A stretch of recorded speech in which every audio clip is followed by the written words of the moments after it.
کھجور کے درخت لگتے تھے اور صحرا میں کھجور جیسی نعمت ملتی تھی، ایک طرف اس میں مٹھاس ہے، ایک طرف اس میں گلوکوز ہے، ایک طرف اس میں غذائیت ہے، ساری ضروریات اربوں کی پوری ہو جایا کرتی تھی۔ اسی لیے اللہ تعالیٰ نے کھجور کا بھی بطور خاص تذکرہ فرمایا۔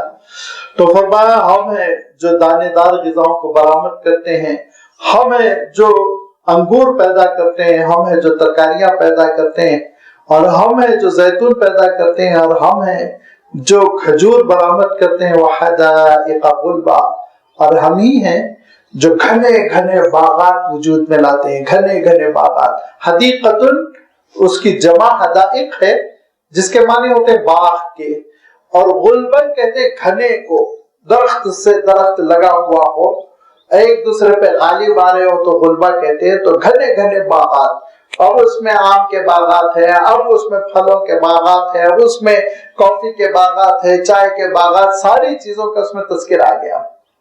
وَفَاكِهَةً وَأَبًّا، اور ارشاد فرمایا ہم ہی ہیں جو میوے پیدا کرتے ہیں، وہ میوے جو ڈرائی فروٹ کی شکل میں ہم کو مل رہے ہیں، کاجو کی شکل میں، بادام کی شکل میں، اخروٹ کی شکل میں، کتنے ہیں جو یہ قیمتی میوے ہیں ہم سب کو مل رہے ہیں، اللہ تعالیٰ عطا فرما رہا ہے۔ میووں کا بھی تذکرہ فرما دیا۔ وَأَبًّا، ابن کہتے ہیں چارے کو، وہ نباتات جو انسان استعمال نہیں کرتا بلکہ مویشی جانور جو استعمال کرتے ہیں ان کو ابا کہتے ہیں۔ لہذا فرمایا کہ وَفَاكِهَةً وَأَبًّا۔ حضرت عمر رضی اللہ تعالیٰ عنہ یہ آیتوں سے نصیحت کر رہے تھے۔ تو میں یہ روایت اس لیے ذکر فرما رہا ہوں کہ اس روایت سے تھوڑا سا غلط فہمی ہوتی ہے، صحیح مصداق میں یہ روایت ہم نہیں سمجھ پاتے۔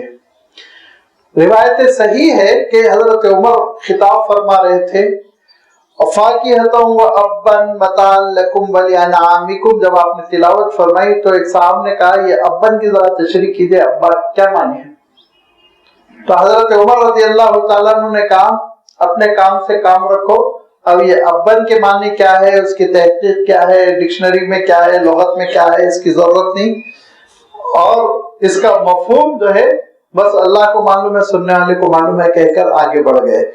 تو اس سے عام طور پر غلط فہمی یہ پیدا ہوتی ہے، بلکہ تاثر یہ دیا جاتا ہے نعوذ باللہ حضرت عمر کو ابن کا لفظ نہیں معلوم تھا، ایسے کیسے ہو سکتا؟ وہ عرب تھے، جلیل القدر عرب تھے، پھر اللہ کے رسول صلی اللہ علیہ وسلم کی صحبت میں پروان چڑھے تھے۔ یہ مقصد نہیں تھا حضرت عمر کا کہ مجھے اس لفظ کے معنی نہیں معلوم ہے۔ اگر حضرت عمر رضی اللہ تعالیٰ عنہ کو اس لفظ کا مفہوم معلوم نہ ہوتا تو آپ بغیر تکلف کے کسی سے پوچھ لیتے کہ بھائی ابن کا مفہوم بتا دو۔ حضرت عمر تھے، وہ شرماتے تھوڑی تھے۔ لیکن مسئلہ کیا تھا؟ مسئلہ اصلاً یہ تھا، حضرت عمر نے ان کو اس لیے ڈانٹ پلائی کہ بعض لوگوں کا عالم یہ ہوتا ہے کہ ایک مقصد پر بولنے والا کنسنٹریٹ کرنا چاہتا ہے اور بعض ہوشیار لوگ آپ کو اس مقصد سے ہٹانے کے لیے سوالات کرتے ہیں۔ ہم بھی پیشہ ٹیچر ہیں، آپ کو معلوم ہے کہ ایک اسٹوڈنٹ سوال کرتا ہے وہ سبجیکٹ سمجھنے کے لیے، ایک اسٹوڈنٹ سوال کرتا ہے ٹیچر کو الجھانے کے لیے، اور وہ چہرے سے سمجھ جاتے ہیں، کوئی بڑی بات نہیں ہے، جو اس پیشے میں لگتا ہے اس کو تھوڑے دنوں میں تجربہ ہو جاتا ہے۔ تو حضرت عمر رضی اللہ تعالیٰ عنہ سمجھ رہے تھے کہ میں اس کو اللہ کی فرما برداری اور معرفت خداوندی کے سلسلے میں لیکچر دے رہا ہوں اور یہ مجھے الجھانا چاہتا ہے، ابن اور ڈکشنری میں دیکھو اور اس کے اشعار پڑھ کے ثابت کرو اس کا یہ مفہوم کیا ہے، مقصد فوت ہو جائے۔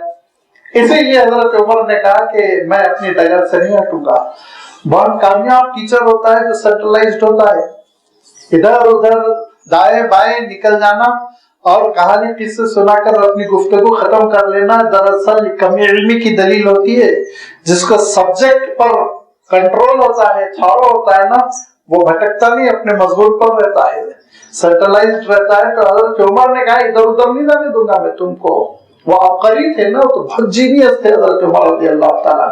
کہا کہ جو مقصد یہاں ہے قرآن مجید کا وہ سمجھو، اللہ تعالیٰ یہاں تم کو یہ سمجھانا چاہ رہا ہے کہ اس کا جو خانے نعمت ہے وہ اتنا شاندار ہے کہ تمہارے لیے دانے دار غذائیں ہیں، تمہارے لیے ترکاریاں ہیں، تمہارے لیے پھل ہے، تمہارے لیے میوے ہے، اور تمہارے لیے تو ہے ہی، تمہارے جانوروں کے لیے بھی اللہ تعالیٰ نے غذا کا انتظام کر دیا، اور وہ چارہ ہے جس کو اللہ نے پیدا کیا، فاکہۃ وَمَوْضِعُ مَتَاعًا لَکُمْ، تمہاری بھی زندگی کا سامان ہے، وَلِأَنْعَامِكُمْ، اور تمہارے جانوروں کی زندگی کا بھی اسی میں سامان ہے، مَتَاعًا لَکُمْ وَلِأَنْعَامِكُمْ، انعام مویشیوں کو کہتے ہیں، کیٹلز، اونٹ بھی اس میں آ جائے گا، گائے بیل بھی اس میں آ جائیں گے، بکری وغیرہ سب اس میں آ جاتے ہیں، جتنے چرتے ہیں جانور۔ تو ارشاد فرمایا اس میں تمہارے لیے بھی غذا ہے اور تمہارے مویشیوں کے لیے بھی غذا، سب انتظام کر دیا اس نے، سب انتظام کر دیا۔ بہت اچھی اگر ملازمت ہو تو زیادہ زیادہ آپ کو کوارٹر دے دیا جاتا ہے، لیکن کوئی بھی کمپنی آپ کو تینوں ٹائم کھانا فراہم کرے اور اس کے ساتھ ساتھ آپ کے گھر میں جو جانور ہیں ان جانوروں کی غذا فراہم کرے، کوئی ذمہ داری نہیں لیتی، لیکن اللہ تعالیٰ کی شان یہ ہے کہ ہم اقسام کی نعمتیں اس نے ہم سب کے لیے فراہم کر دی، میسر کر دی، اور کہا کہ تمہارا گھوڑا ہے، تمہاری گائے ہے، تمہارا بیل، تمہاری بکری، ان کے لیے بھی ہم غذا کا انتظام کرتے ہیں، اور وہ بھی سستی، ایسا نہ وہ اتنی مہنگی ہو جائے کہ جانور پالنا مشکل ہو جائے، بڑی سستی وافر مقدار میں کر دیں گے، خود بخود نکلتی چلی جائے گی یہ گھاس، یہ چارہ۔ یہ اللہ تعالیٰ کی شان ہے، اور اس شان کریمی کا نتیجہ کیا ہوا کہ ہمارے لیے گوشت کا استعمال آسان ہو گیا، گوشت کا استعمال بھی آسان ہو گیا ہے۔ انعام کہہ کے اللہ تعالیٰ نے اشارہ کر دیا کہ چند مویشی ایسے ہیں جن کے گوشت سے بھی تم فائدہ اٹھا سکتے ہو، دودھ سے فائدہ اٹھا سکتے ہو، وہ دودھ کو دہی بنا سکتے ہو، مکھن بنا سکتے ہو، تمہارے دسترخوان کو کس طرح سجا دیا ہو، تم غور کرتے ہو؟ کبھی تم نے غور نہیں کیا کہ تمہارا خالق، تمہارا مالک تم پر کتنا مہربان ہے، اور اس نے تمہارے لیے کتنی نعمتوں کا انتظام کیا۔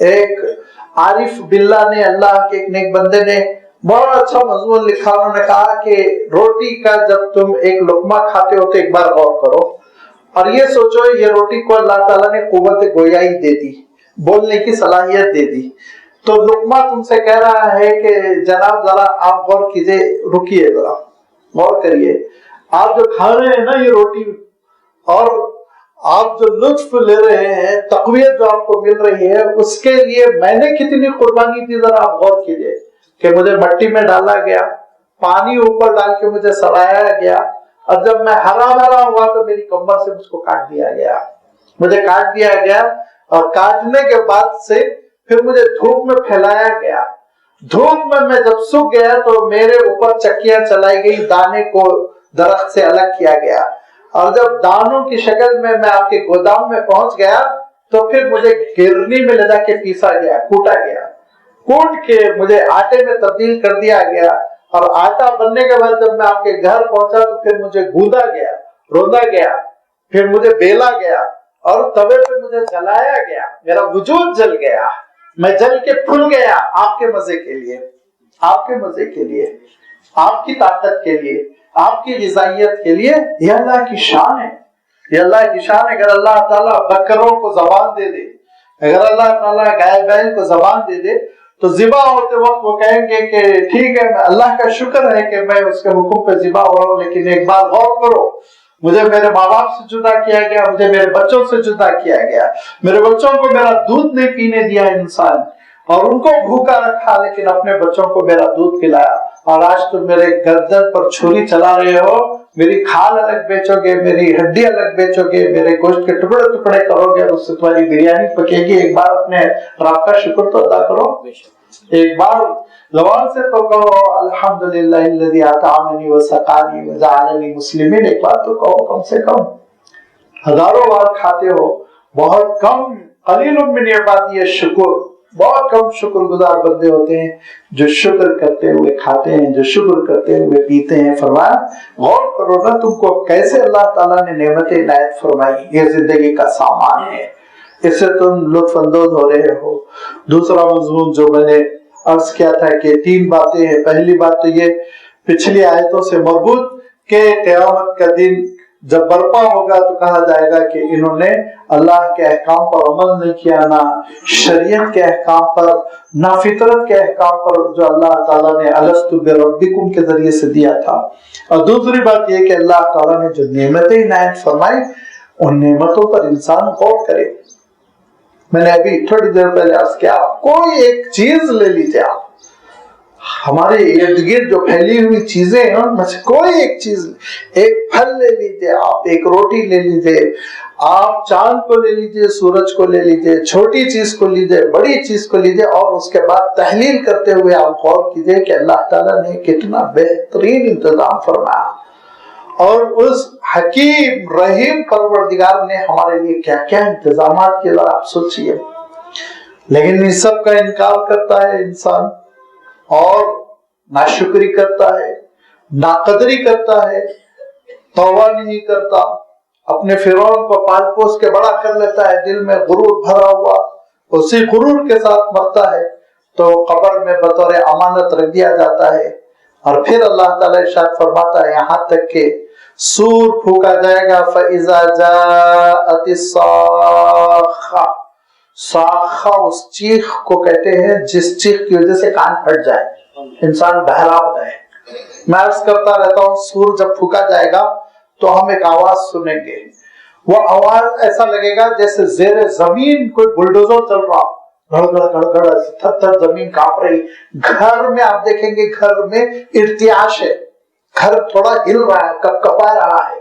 ساؤنڈ پاور بہت خطرناک چیز ہوتی ہے، لہذا اس آواز کی وجہ سے انسان گھروں سے باہر نکل کے تحقیق کرنا چاہیں گے کیا ہونے والا ہے، نہیں سمجھ میں آئے گا، گھروں میں بند ہو جائیں گے۔ لیکن جب یہ محسوس ہوگا کہ یہ تو چھت گرنے والی ہے اور یہ دیوار چٹکنے والی ہے، ٹوٹنے والی ہے، تو سوچیں گے نہیں بھائی اب کسی میدان میں جانا چاہیے۔ لہذا گود میں بچوں کو لے کر، پیٹ پہ سامان باندھ کر، امیاں بھی ایک دوسرے کا ہاتھ پکڑ کے اب گھروں سے نکل کے بھاگنے لگیں گے اور میدانوں کی طرف جا رہے ہوں گے، اور آواز بڑھ رہی ہوگی، اس کے مقدار بڑھتی جا رہی ہوگی جس کی وجہ سے سینے پھٹ رہے ہوں گے، اور آواز بڑھتے بڑھتے عالم یہ ہو جائے گا کہ پوری دنیا کانپنے لگے گی، تھر تھر تھر تھر، اور اتنی بڑھ جائے گی آواز کے سمندر ابلنے لگیں گے۔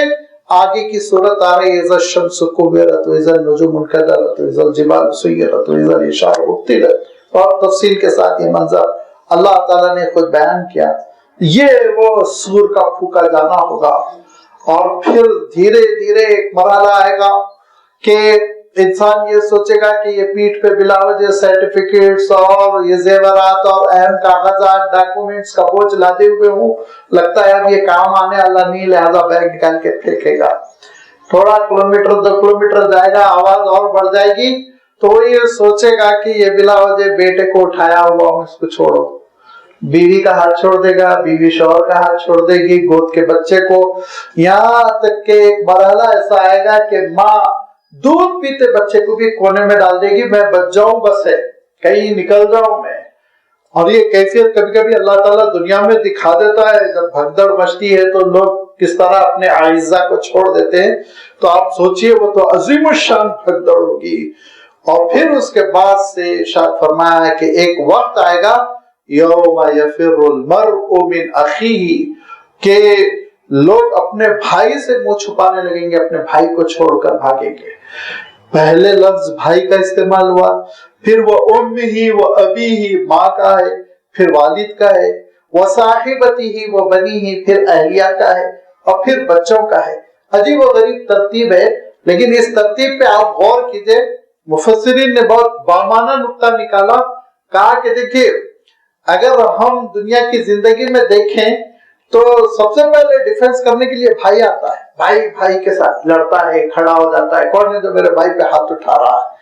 سب سے پہلے دفاع کے لیے بھائی کی ضرورت پڑتی ہے، کوئی بھی انسان لڑتا ہے تو بھائی کو پکارتا ہے، بھائی ذرا آؤ دیکھو۔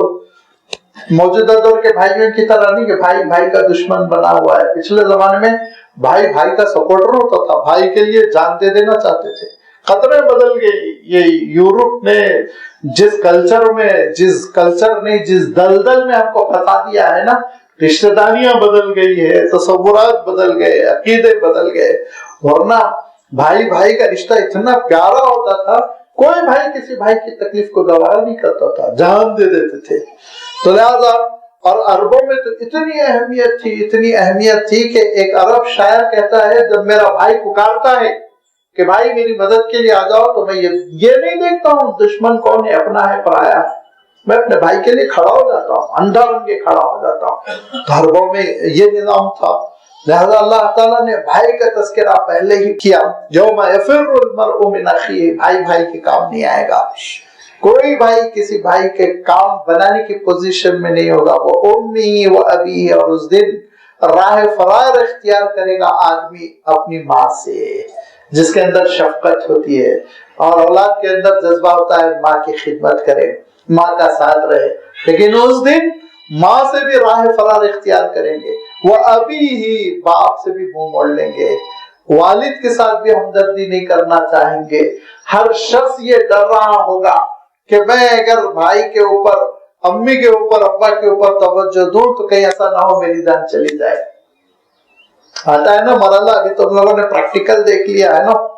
اللہ کا شکر ہے اہل ایمان میں وہ کیفیت نہیں پیدا ہوگی، لیکن جو ایمان سے محروم تھے انہوں نے اپنے باپ اور اپنی ماں کے جنازوں کو ہاتھ نہیں لگایا، پھینک دیا سڑکوں پر، نالوں میں پھینک دیا، دریاؤں میں پھینک دیا، ریت میں دبا دیا. یہ کیفیت پیدا ہوئی ایک چھوٹے سے اندیشے کی وجہ سے. لیکن جب یہ اندیشہ حقیقت میں تبدیل ہو جائے کہ اس کی وجہ سے میری گردن پھنسے گی، تو آپ سوچئے ذرا انسان کے اندر کتنی تبدیلی پیدا ہو جائے گی. یوم یفر المرء من اخیہ، وہ دن ایسا دن ہوگا کہ بھائی بھائی سے منہ پھیر کر بھاگ رہا ہوگا، بیٹا ماں سے منہ پھیر کے بھاگ رہا ہوگا، اور بیٹا باپ سے منہ پھیر کے بھاگ رہا ہوگا. وہ صاحبتی، اور جان نچھاور کرنے والا شوہر اپنی بیوی سے بھاگ رہا ہوگا. اس کے برعکس بھی سمجھ لیجئے، بیوی شوہر پہ توجہ دینے کو گوارا نہیں کرے گی. وہ بنی ہی، اور وہ اولاد جس پر انسان شفقت کرتا ہے، محبت کرتا ہے، جن کے لیے کبھی کبھی دنیا میں مر مٹتا ہے، پوری عمریں کھپا دیتا ہے، وہ اولاد سے بھی منہ پھیر کر بھاگنا شروع کر دے گا. سب ایک دوسرے کو چھوڑ کر نفسی کا عالم ہوگا، اپنے بچاؤ کی سوچیں گے. یہ وہ قیامت کا دن ہوگا جب کہ سور پھونکا جائے گا. لِكُلِّ امْرِئٍ مِّنْهُمْ يَوْمَئِذٍ شَأْنٌ يُغْنِيهِ، وہ دن ایسا دن ہوگا کہ ہر ایک کے ساتھ اس کا اپنا معاملہ ہوگا جو اس کو دوسروں سے بے نیاز کر رہا ہوگا. یہاں تک کہ اللہ کے رسول صلی اللہ علیہ وسلم نے فرمایا کہ تُبَعْثُونَ عُرَاةً حُفَاةً غُرْلًا، تم جب اٹھائے جاؤ گے تو کپڑے پڑے نہیں ہوں گے جسم پر، بالکل برہنہ. تو حضرت ام المومنین عائشہ رضی اللہ تعالیٰ عنہ نے کہا اللہ کے رسول بڑی شرم آئے گی، تو بالکل برہنہ ہوں گے. تو آپ صلی اللہ علیہ وسلم یہی آیت پڑھتے ہوئے کہتے ہیں کہ نہیں بی بی، لِكُلِّ امْرِئٍ مِّنْهُمْ يَوْمَئِذٍ شَأْنٌ يُغْنِيهِ، کسی کو کسی کی فکر نہیں ہوگی، نہیں دیکھ رہا ہوگا کہ کپڑے ہے بھی کہ نہیں ہے جسم پہ. سب کا عالم یہ ہوگا بے نیاز ہو رہے ہوں گے، اپنی مصیبت میں پھنسے ہوئے ہوں گے. لہذا ارشاد فرما کہ دنیا میں کبھی کبھی بھائی کو بھائی کی محبت نبھانے کے لیے گناہ کرنے پڑتے ہیں. دنیا میں کبھی کبھی اپنے کنبے کے لیے، اپنے خاندان کے لیے، اپنے اہل و عیال کے لیے، اپنی بیوی کے لیے، اپنے بچوں کے لیے انسان جائز سے ناجائز کی طرف چلا جاتا ہے اور غلط سلط کام کر جاتا ہے، ظلم کرتا ہے، لڑتا ہے، جھگڑتا ہے. یہ ساری رشتہ داریاں اس دن ببال بن جائے گی، مصیبت بن جائے گی. لہذا رشتہ داریوں کو قیامت کے دن نجات کا ذریعہ بناؤ، رشتہ داریوں کو قیامت کے دن ببال مصیبت کا ذریعہ نہ بناؤ. یہ رشتہ داریوں کو نبھاؤ اللہ کے احکام کی روشنی میں. ایک دوسرے کو عبادتوں کی دعوت دو، ایک دوسرے کے ساتھ دین کا ماحول بناؤ، اللہ تعالیٰ کے لیے ایک دوسرے کے ساتھ محبت کرو، صلہ رحمی کرو، خون کے رشتوں کو برقرار رکھو. دین کو برقرار رکھنے کے لیے، دین کے احکام پر عمل کرنے کے جذبے کے ساتھ، تو پھر یہ قیامت کے دن یہ رشتہ داریوں کے نبھانے پر بھی تم کو اجر ملے گا. اللہ کے رسول صلی اللہ علیہ وسلم فرماتے ہیں جب میدان حشر میں حساب کتاب کا معاملہ ہوگا تو یہ خونی رشتوں کو اللہ تعالیٰ ایک جسم دے دے گا، سراپا جسم کے ساتھ خونی رشتے کھڑے ہوئے ہوں گے، اور جو لوگ آ رہے ہوں گے ان کے بارے میں یہ کہہ رہے ہوں گے کہ اے اللہ یہ مجھے جوڑتا تھا، آج تو اس کو اپنی رحمت سے جوڑ لے. اور کسی کے بارے میں کہہ رہے ہوں گے اللہ یہ مجھے کاٹتا تھا، آج تو اپنی رحمت سے اس کو کاٹ دے، محروم کر دے اپنی رحمت سے۔ لہذا صلہ رحمی خونی رشتوں کو برقرار رکھنا اللہ کے دین کی روشنی میں، اللہ کی خوشنودی کے لیے، اللہ کے دین کے غلبے کے لیے، اللہ کی محبت میں یہ محبتیں پروان چڑھیں تو یہ میدان حشر میں کام آنے والی، اور اگر نہیں تو پھر معلوم یہ ہوا ایک دوسرے سے منہ پھیریں گے اور یہ سوچیں گے یہ بھائی کا میں ساتھ دوں تو یہ تو میرے کو فلاں فلاں بدماشی میں دیکھتا تھا، کہیں گواہی نہ دے دے۔ وہ یہ سوچیں گے اگر امی کا ہاتھ پکڑ کر میزان عمل تک لے جاؤں تو کہیں وہ بات امی نہ بتا دے میں جو چوری کر کے آتا تھا، میں جو بدماشی کر کے آتا تھا تو لینے کے دینے پڑ جائیں گے، ہر ایک سے منہ پھیرتا چلا جائے گا۔ گناہوں میں معاون بنو گے، قیامت کے دن رشتے مصیبت بن جائیں گے، نیکیوں میں معاون بنو گے، قیامت کے دن یہ رشتے سفارشی بن جائیں گے۔ اس حقیقت کو ہم سمجھ کر آگے بڑھیں۔ وہ دن ایسا دن ہوگا کہ ہر شخص کو اپنی فکر لگی ہوئی ہوگی۔ لِكُلِّ امْرِئٍ مِّنْهُمْ يَوْمَئِذٍ شَأْنٌ يُغْنِيهِ وُجُوهٌ يَوْمَئِذٍ مُسْفِرَةٌ، اور اس دن کچھ چہرے ہوں گے جو صبح جیسے چمکتی ہے ویسے چمک رہے ہوں گے۔ مُسْفِرَةٌ، اسفرا الصبح کہتے ہیں صبح کے نمودار ہونے کو، جو فجر کے بعد ایک وقت ہوتا ہے اشراق کا، پیاری سی بغیر تمازت اور حرارت کے جو نور اور روشنی نمایاں ہوتی ہے، اس کیفیت کو کہتے ہیں وجوہ یومئذ مسفرۃ، بعض چہرے ایسے ہوں گے جو نورانی ہوئے جا رہے ہوں گے، ضاحکۃ، ہنس رہے ہوں گے، ان کے ہونٹوں پر ہنسی ہوگی، مستبشرۃ، بشارت قبول کیے ہوئے حشاش بشاش ہوں گے، بڑی خوشخبری دے دی گئی ہو تو جیسے چہرے پر خوشی کے آثار نمایاں ہوتے ہیں وہ خوشی کے آثار ہوں گے۔ وہ کون لوگ ہوں گے؟ جن کا نام اعمال سیدھے جانب سے سامنے سے ان کو مل جائے گا، ان کو یہ یقین ہو جائے گا کہ الحمدللہ بیڑا پار ہو گیا۔ وَوُجُوهٌ يَوْمَئِذٍ عَلَيْهَا غَبَرَةٌ، بعض چہرے ایسے ہوں گے جن کے اوپر خاک اڑ رہی ہوگی، غبرۃ، غبار اڑ رہی ہوگی، خاک اڑ رہی ہوگی، ایسے جیسے ریگستان میں میلوں سفر کر کے آئے ہوں تو چہرے میں دھول جمی ہوئی ہوتی ہے۔ ترہقها قترۃ، اور چہرے پر کالک مل دی گئی ہوگی، سیاہی مل دی گئی ہوگی۔ دوسری جگہ ارشاد فرمایا کیسی سیاہی؟ کَأَنَّهُ قِطَعٌ مِّنَ اللَّيْلِ مُظْلِمًا، رات جیسے کالی ہوتی ہے ویسا چہرہ کالا ہو جائے، سیاہ ہوا جا رہا ہوگا۔ اور یہ وہ لوگ ہوں گے اولئک هم الکفرۃ الفجرہ، جنہوں نے انکار کیا تھا، جو منکر تھے، یا پھر فجرۃ، جو فاجر تھے، اللہ کے احکام کو توڑتے تھے، نافرمانی کرتے تھے، بائیں ہاتھ کی جانب سے پیچھے سے آ کے ان کا نام اعمال چمٹ جائے گا اور ان کو پتہ چل جائے گا کہ اب ناکامی ہے، اب پھنس گئے، میزان عمل پر نیکیوں کا پلڑا ہمارا بھاری نہیں ہو سکے گا، گناہوں کا پلڑا بھاری ہوگا، لہذا پیشگی وہ گھبرا گئے ہوں گے، مایوس ہو چکے ہوں گے، چہرے پر دھول اڑ رہی ہوگی۔ لہذا فرمایا دیکھو اگر اس دن کے چہرے ہنستے ہوئے خوبصورت بنانا چاہتے ہو تو پھر نہ کافر بنو نہ فاجر بنو، نہ انکار کرنے والے بنو، نہ گناہوں سے لطف اندوز ہونے والے بنو، گناہوں میں اپنے ہاتھوں کو رنگنے والے بنو، دونوں سے بچنے کی کوشش کرو۔ جب عقیدہ بھی اچھا ہوگا، اعمال بھی اچھے ہوں گے، انشاءاللہ پھر وہ جنت کی نعمتوں سے مالا مال ہوگے۔ اس دن پھر رشتوں کا پاس و لحاظ بھی کر سکو گے، سفارشی بھی بن سکو گے، اپنے اہل خانہ کے لیے کوشش بھی کر سکو گے کہ اللہ تعالیٰ ان پر رحم و کرم فرمائے۔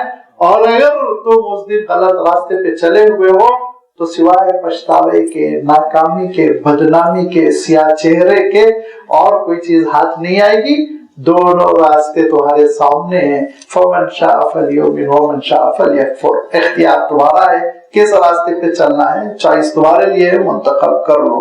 وآخر دعوانا ان الحمدللہ رب العالمین۔